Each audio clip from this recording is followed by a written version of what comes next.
I hope कि आप सब बहुत अच्छे होंगे और आपकी पढ़ाई भी बहुत अच्छी चल रही होगी। आज फिर से मैं आपके सामने हूँ और कल हमने पार्ट 1 देख लिया था। आज हम मेकिंग कॉन्स्टिट्यूशन का पार्ट 2 देखने जा रहे हैं और ये भी पुरानी वीडियो की तरह जो कल हमने या परसों हमने जो पढ़ा था पार्ट 1 क्लास 1 और 2, उसी तरह से ये भी इम्पॉर्टेंट होने जा रहा है। तो आप बहुत तरीके से इसे पढ़ें और कॉपी में नोट डाउन करते चले। देखिए, मेकिंग ऑफ कॉन्स्टिट्यूशन, संविधान का निर्माण। तो संविधान का निर्माण, तो हमने बात किया था कि संविधान की ज़रूरत क्यों पड़ती है। तो संविधान का देश संचालन के लिए आवश्यकता पड़ता है।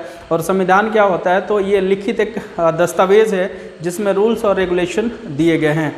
अब मेकिंग ऑफ कॉन्स्टिट्यूशन में भारत में संविधान सभा के गठन का विचार सर्वप्रथम 1934 में एक कम्युनिस्ट नेता थे एमएन रॉय, उन्होंने ही इस विचार को सबसे पहले रखा था। 1934 में स्वराज पार्टी द्वारा संविधान सभा के गठन की मांग सबसे पहले की गई थी। तो सबसे पहले जो विचार आया था एमएन रॉय के द्वारा, वो एक कम्युनिस्ट लीडर थे। और दूसरा जो सबसे पहले गठन का मांग किया गया था वो स्वराज पार्टी के द्वारा किया गया था 1934 में। उसके बाद 1935 में कांग्रेस द्वारा संविधान सभा की आधिकारिक मांग की गई। कांग्रेस के द्वारा ऑफिशियल डिमांड किया गया कि एक कंस्टिट्यूएंट असेंबली होना चाहिए और ये डिमांड 1935 में किया गया था। 1938 में जवाहरलाल नेहरू ने वयस्क मताधिकार, एडल्ट सफरेज की मांग की और उन्होंने बोला कि अब जो मताधिकार होगा वो वयस्क मताधिकार के अनुरूप होगा।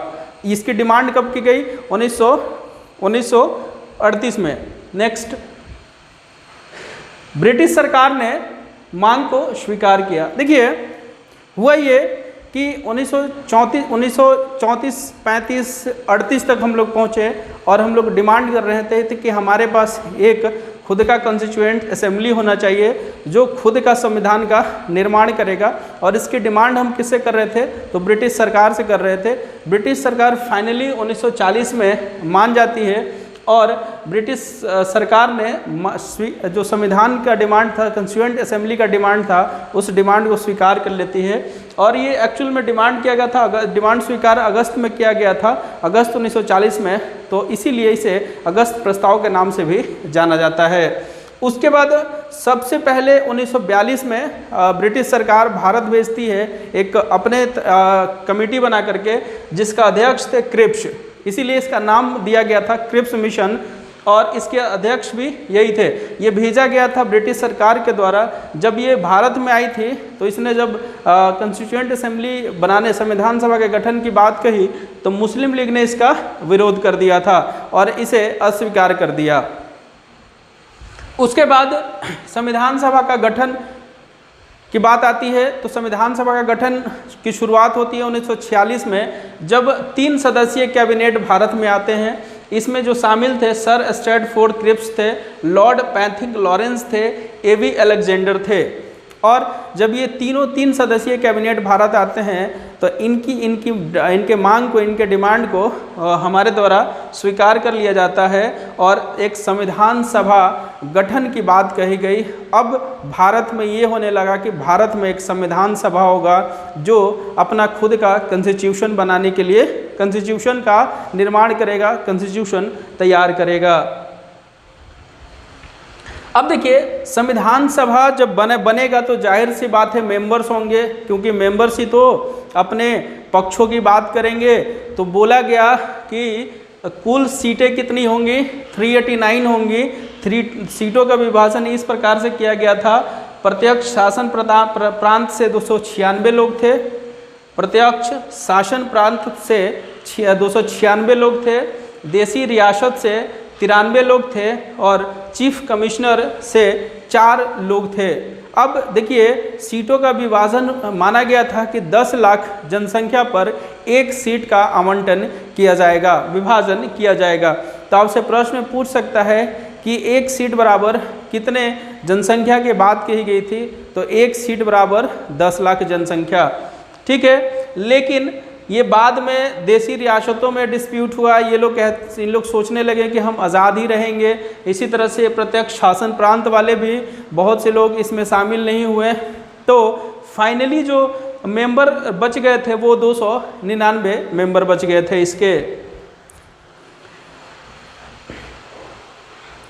देखिए, जब संविधान सभा का निर्माण हो रहा था तो सबसे पहले हमारे लोगों ने बोला कि हमें एक ऐसा संविधान बनाना है ना कि हम संप्रभु हो, ठीक है, हमारा संविधान सभा भी क्या हो, संप्रभु हो, या हमारा संविधान भी संप्रभु हो। संप्रभु का मतलब क्या होता है कि न किसी बाह्य और ना ही किसी आंतरिक मामलों में कोई दूसरा इंटरफेयर कर सकता है। तो हमने कहा कि हम ब्रिटिश पार्लियामेंट के किसी कानून को भी समाप्त कर सकते हैं, इतना हमारे पास पावर होना चाहिए, आप इतना हमें संप्रभु बनाएं, ठीक है। तो आई होप कि आपको संप्रभु का मतलब समझ में आ गया होगा। संप्रभु इन द सेंस ऑफ कि आप किसी और पे डिपेंडेंट न हो, अपने फैसले आप स्वयं से लें। संविधान सभा ने कार्य क्या क्या किया, तो मई 1949 में कॉमनवेल्थ की सदस्यता ग्रहण कर ली। संविधान सभा बनने के बाद 22 जुलाई 1947 को राष्ट्रीय ध्वज अपनाया गया। 22 जुलाई 1947 को राष्ट्रीय ध्वज अपनाया गया, बहुत इंपॉर्टेंट है, एग्जाम में पूछे जा चुका है। 24 जनवरी 1950 को डॉक्टर राजेंद्र प्रसाद को राष्ट्रपति के तौर पर चुना गया। तो 24 जनवरी 1950 को डॉक्टर राजेंद्र प्रसाद राष्ट्रपति बन जाते हैं। फिर 24 जनवरी 1950 को राष्ट्रीय चिन्ह नेशनल एम्बलम को अपनाया गया। नेक्स्ट हम देखते हैं संविधान निर्माण।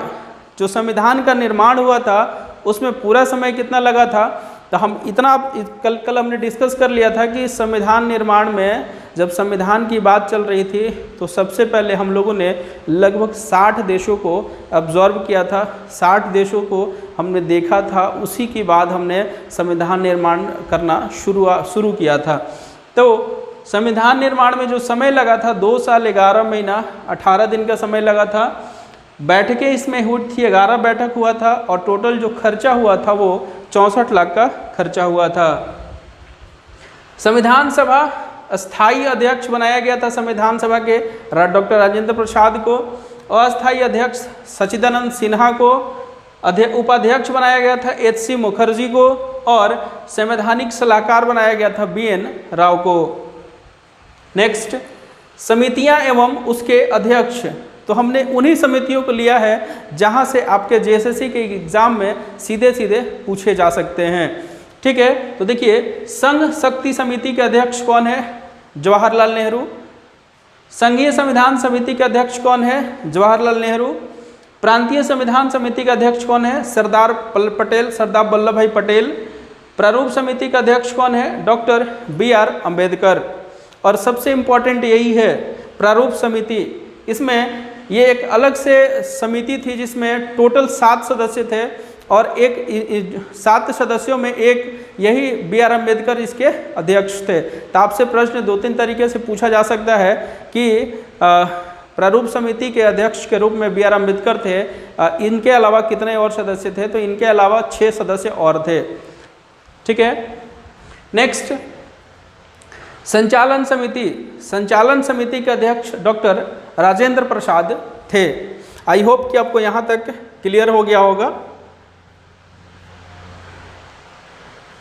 अब हम बात करते हैं संविधान, भारतीय संविधान के स्रोत क्या क्या है। भारतीय संविधान के स्रोत, सोर्सेज ऑफ इंडियन कॉन्स्टिट्यूशन। देखिए, सबसे पहले जो कॉन्स्टिट्यूशन लिखा गया था वो हस्तलिखित लिखा गया था, किसके द्वारा, प्रेम बिहारी नारायण रायजादा के द्वारा। याद रखिएगा, बहुत इंपॉर्टेंट है आपके एग्जाम के पर्पज से। ये जो इंग्लिश में लिखा गया था प्रेम बिहारी नारायण रायजादा के द्वारा लिखा गया था, रिटेन था ये। हिंदी में यही लिखा गया था बसंत कृष्ण वैद्य के द्वारा। इसकी जो पेंटिंग की गई थी, खूबसूरत बनाया गया था नंदलाल बोस के द्वारा। और प्रियम्बल जो लिखा गया था वो राम मनोहर सिन्हा के द्वारा लिखा गया था। नेक्स्ट, 26 नवंबर 1949 को लागू हुए कुछ अनुच्छेद। जो 26 नवंबर 1949 है उसी समय कुछ अनुच्छेद को लागू कर दिया गया था।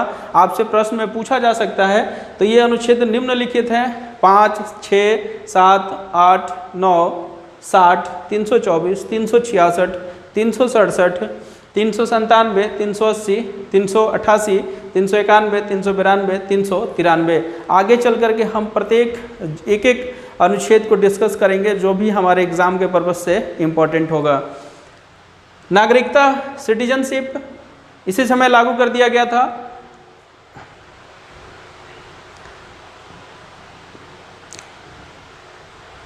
अंतरिम संसद, पार्लियामेंट, चुनाव, इलेक्शन, ये तमाम चीज़ों को लाया गया था। नेक्स्ट, संविधान सभा के सदस्यों में अनुसूचित जनजाति के सदस्यों की संख्या निम्नलिखित 33 थी। देखिए, the number of schedule tribe was 33 among members of the constitute assembly. संविधान सभा था, उसमें से निम्नलिखित जो शेड्यूल ट्राइब के लोग थे, एसटी थे, वो 33 लोग थे। अब कॉन्स्टिट्यूट असेंबली में महिलाएं कितनी थी, तो आपको याद रखना है कि इसमें निम्नलिखित 15 महिलाएं थी। 15 महिलाएं थी और एसटी मेंबर कितने थे, 33 मेंबर थे। बहुत इंपॉर्टेंट है आपके एग्जाम के लिए। Next, sources of the constitution. The constitution of India was made after studying the constitution of about 60 countries of the world. लगभग हमने 60 देशों को ऑब्जर्व किया, 60 देशों के कॉन्स्टिट्यूशन को स्टडी किया, उसके बाद हमने अपना कॉन्स्टिट्यूशन बनाना शुरू किया। मोस्ट इम्पैक्ट, सर्वाधिक प्रभाव किस पे पड़ता है, तो हम जानते हैं कि सबसे ज़्यादा हमारे कॉन्स्टिट्यूशन में शामिल किया गया है वो है भारत शासन अधिनियम 1935 से लिया गया है। सबसे ज़्यादा हमारे कॉन्स्टिट्यूशन में यहीं से लेकर के कॉन्स्टिट्यूशन बनाया गया है। कि आपको यहाँ तक समझ में आ गया होगा और आगे चलते हैं। देखिए, गवर्नमेंट ऑफ इंडिया एक्ट। अब सवाल ये होता है कि हमने गवर्नमेंट ऑफ इंडिया एक्ट 1935 से कुछ चीज़ें ली हैं जो हमारे एग्ज़ाम के व्यू से बहुत इंपॉर्टेंट है, उसके बारे में भी जानना बहुत ज़रूरी है। संघीय व्यवस्था, फेडरल सिस्टम, राज्यपाल का कार्यालय, गवर्नर ऑफिस 1935 से ही लिया गया है। लोक सेवा आयोग, पब्लिक सर्विस कमीशन भी यहीं से लिया गया है। सेपरेशन ऑफ पावर, शक्तियों का वितरण यहीं से लिया गया है। आपातकालीन उपबंध, इमरजेंसी प्रोविज़न भी यहीं से लिया गया है। आई होप कि इमरजेंसी प्रोविज़न को आप बहुत अच्छे तरीके से समझ रहे होंगे। अगर नहीं समझ रहे हैं तो आने वाले क्लासेस में हम इसे बहुत अच्छे तरीके से समझेंगे। फिलहाल के लिए आप इतना जान लीजिए कि हमारे देश में इमरजेंसी प्रोविज़न 3 प्रकार के हैं: राष्ट्रीय आपात, राष्ट्रीय शासन, राष्ट्रपति शासन, और तीसरा है वित्तीय आपात। तो राष्ट्रीय आपात 352 आर्टिकल में है, राष्ट्रपति शासन 356 में है और वित्तीय आपात 365 में दिया गया है। आपसे प्रश्न पूछा जाता है कि क्या कभी निम्नलिखित में से कौन सी राष्ट्रीय आपात अभी तक लागू नहीं हुआ है, तो वो वित्तीय आपात है जो 360 आर्टिकल में दिया गया है। ठीक है, बाकी राष्ट्रपति शासन और राष्ट्रीय आपात लागू हुआ है। और लास्ट में है न्यायपालिका का ढांचा, structure of the judiciary. I hope कि आपको यहाँ तक चीज़ें क्लियर हो गई होगी। ठीक है, तो आई होप कि आपको यहाँ तक चीज़ें क्लियर हो गई होगी। इसके आगे हम लोगों को देखना है कि किस देश से हमने कौन सी चीज़ें अडॉप्ट की है, तो वो हम कल की क्लासेस में देखेंगे कि हमने बहुत सारे देशों से बहुत से चीज़ें उधार ली है, बोरो किया है, अडॉप्ट किया है और अपने कॉन्स्टिट्यूशन में उसे शामिल किया है। तो मिलते हैं कल एक नए वीडियो में। अगर हमारी वीडियो आपको अच्छी लग रही होगी तो आप अपने दोस्तों के साथ भी शेयर कर सकते हैं। साथ ही अगर ऐसा लग रहा होगा कि आपके मन में कोई प्रश्न हो, सवाल हो, जिज्ञासा हो, तो आप हमारे नीचे कमेंट बॉक्स में लिख सकते हैं। आपके हर प्रश्नों का जवाब हम बहुत अच्छे तरीके से देंगे। और यकीन मानिए, ये जो क्लासेज चल रही है, ये इस क्लास से आपके लिए आपके एग्ज़ाम में सीधे सीधे प्रश्न पूछे जाएंगे। देखिए, जेएसएससी का फॉर्म आ चुका है और बहुत टाइम भी आपके पास नहीं है, तो इसीलिए हमने पहले बोर्ड पे लिख लिया है कि ताकि आपको क्लासेस बहुत आसानी से मिल जाए। और जो क्लास हम 1 घंटे में लेते हैं उस क्लास को हम 20 मिनट में ख़त्म कर दें, जिससे आपका सिलेबस जो है जल्द से जल्द ख़त्म हो जाए। बाकी जो भी हमारे लिए इम्पॉर्टेंट चैप्टर होगा, आप यकीन मानिए हम उसको बहुत अच्छे तरीके से डिस्कस करेंगे, विस्तार से डिस्कस करेंगे। ज़रूरत पड़ा तो हम वहाँ से उसी दिन प्रश्न को उठा करके प्रश्नों को सॉल्व भी करवाया जाएगा।